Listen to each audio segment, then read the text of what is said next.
So, continuing on with the Grand Canyon story as such, um, the people often use the thing that there's reasons versus excuses, and I think I already have a video about that, but there will be some more. We have reasons sometimes why things happen, but they're not always an excuse for things.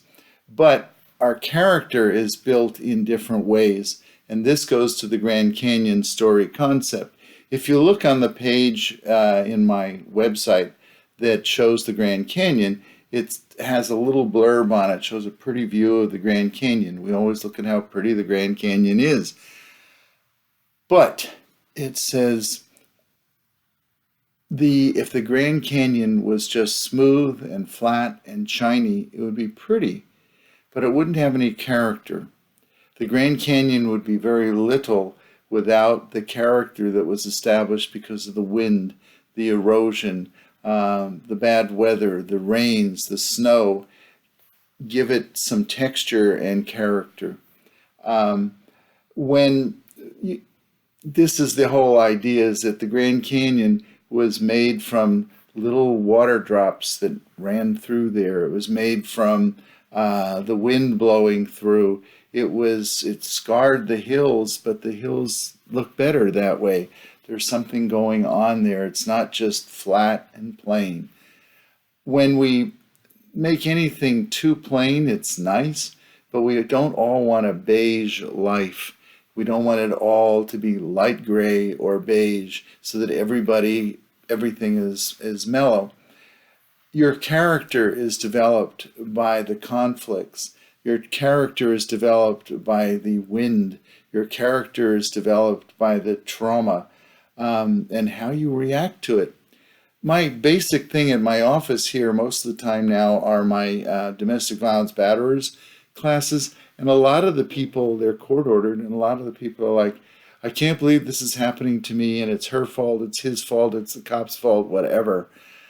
I said, but you have kids, right? And many of them do. And I said, they're like, oh, I can't believe this is happening for my children to have to experience. I said, but how you handle this in a way, how with the dignity or class, or you figure out some resolution, will be teaching your kids how to handle conflict and resolution and how to sort things out.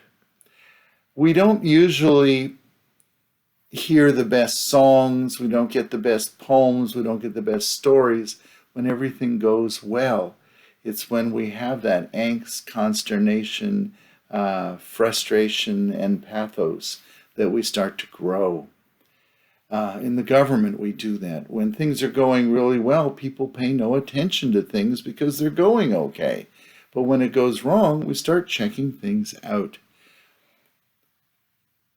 It's those things that give us character. It's those things that for many of us, there's a lot of people who I've dealt with who've had cancer and other, my AIDS patients and whatever, who are like, I never thought I could deal with this.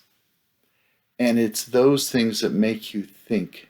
It's those things that make you look inside your head to find out what resources you have. People are often surprised that they did so well in a situation. Sully, when that airplane that landed in the Hudson River a few years ago, it was not a plan. He didn't get up in the morning and say, oh, this is what I'm going to do when the plane crashes. No, he had to draw on that. And some of us have things to draw on and some don't. There's no question. Look around when you're doing things and absorb what's around there and absorb from other people. You can learn, if you have that idiot over there that's really annoying, what have you learned? Don't be like that idiot, okay? Or you hear this person who seems to have a good idea, you learned a little bit about how to handle good ideas. And we're not all the same. There's some people who can be very sensitive and mean it. Other people who have to kind of feign, be artificially sensitive. We have to figure it out.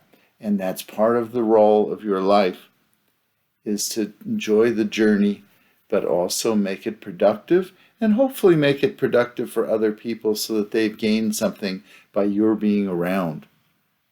It's important that when you leave this earth, that you've left a little bit of a positive implant or imprint on the world.